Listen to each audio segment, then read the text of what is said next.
जितेंद्र बर्तवाल, इस तमाम जानकारी के लिए आपका। आगे बढ़ते हैं। पटवारी पेपर लीक मामले में 2 और आरोपियों की गिरफ्तारी हो गई है। एसआईटी की टीम ने देवी सिंह और धर्मेंद्र सिंह को भी गिरफ्तार कर लिया है।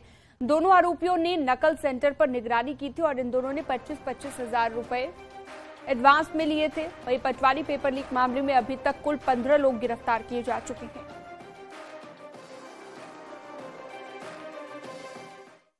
जिसमें पटवारी पेपर लीक में 2 नई गिरफ्तारियां इसमें की गई है। एक धर्मेंद्र है और दूसरा देवी सिंह।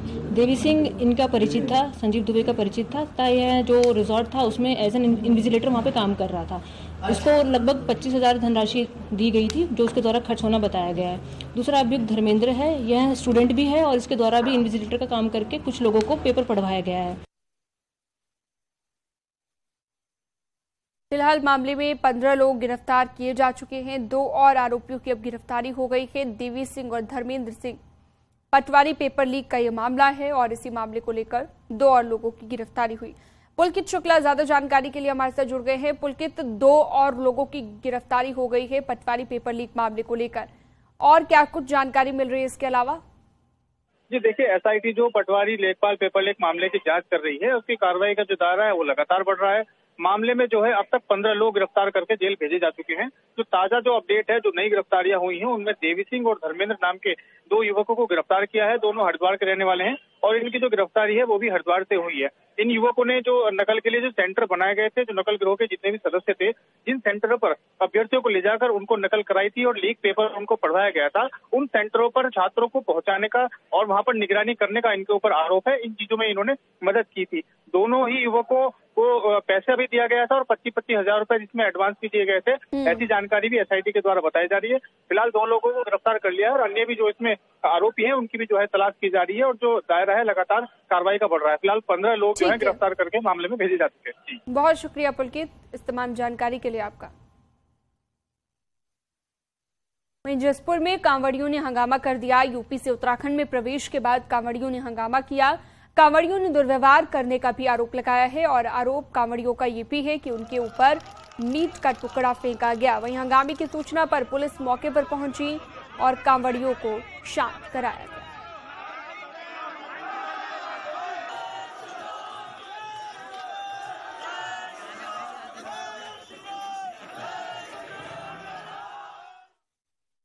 देहरादून में धारा 144 का उल्लंघन करने पर एनएसयूआई के प्रदेश अध्यक्ष समेत 60 कार्यकर्ताओं पर मामला दर्ज किया गया है। कल कांग्रेसियों ने कांग्रेस भवन से पुलिस हेडक्वार्टर तक प्रदर्शन किया था। देहरादून में छात्रों के प्रदर्शन के बाद धारा 144 लागू कर दी गई है।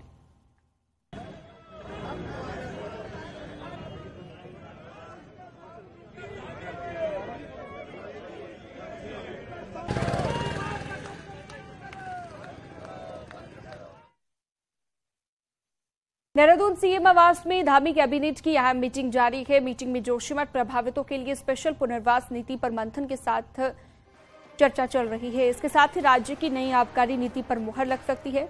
सरकारी वाहन खरीद नीति को लेकर भी मंजूरी मिल सकती है। राज्य आंदोलनकारियों को नौकरियों में 10% आरक्षण के प्रस्ताव पर चर्चा हो सकती है। बजट सत्र गैरसैंण में कराए जाने का प्रस्ताव लाया जा सकता है।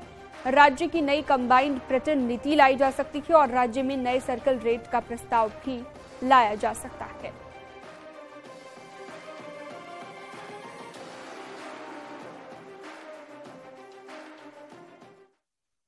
जोशीमठ में लगातार राहत और बचाव कार्य जारी है। आपदा को करीब 1 महीने का वक्त बीत चुका है। ऐसे में लोगों को दिक्कतों से उभारने के लिए सरकार लगातार गंभीर है।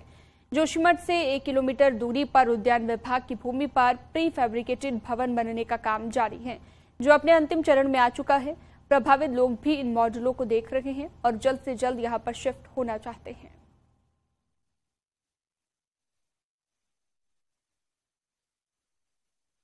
वहाँ से मैं 10 तारीख को होटल सफायर में रह रहा हूँ और जो प्रभावित लोगों के लिए जो ये फैब्रिकेट बन रहे हैं, हम उन्हें देखने के लिए आए और सरकार द्वारा बनाया जा रहा, अच्छा बनाया जा रहा, बहुत बढ़िया बनाया जा रहा। लेकिन इसमें थोड़ा सा एक ये है कि जो इसके कमरे बन रहे हैं वो छोटे कमरे बन रहे हैं। सरकारी नौकरियों को पाने के लिए आज प्रदेश का युवा सड़कों पर रखे। उन्हीं सरकारी नौकरियों में युवाओं का भविष्य खतरे में है। देखिए,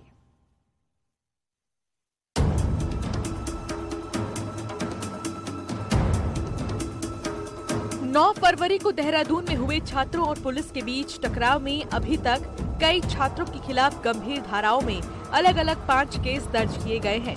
इन मुकदमों के चलते अब छात्रों के भविष्य भी अब अंधकार में है, क्योंकि सरकारी या मल्टीनेशनल कंपनी में नौकरी के लिए पुलिस वेरिफिकेशन अनिवार्य होता है।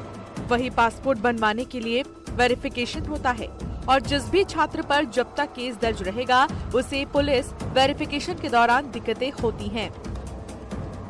कल के दिन ये कहीं ना कहीं भविष्य का है, आगे किसी परीक्षा में बैठेंगे, उसका रिजल्ट आता है, इनका सिलेक्शन होता है, तो उसमें जो पुलिस वेरिफिकेशन होता है उसमें थोड़ी बहुत कहीं ना कहीं बहुत दिक्कतें आती हैं बाद में।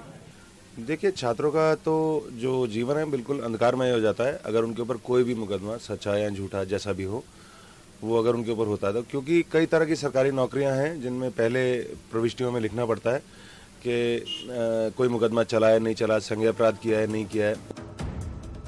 देहरादून में हुए हिंसक प्रदर्शन में तोड़फोड़ और धारा 144 के उल्लंघन पर करीब 50 नामजद और 500 अज्ञात प्रदर्शनकारियों के खिलाफ 5 केस दर्ज हैं। पुलिस का कहना है कि युवा नहीं रुके तो और भी केस दर्ज किए जाएंगे। कानून व्यवस्था को जो हाथ मिलेगा, शांति व्यवस्था को जो भंग करेगा, उनके खिलाफ कार्रवाई होगी।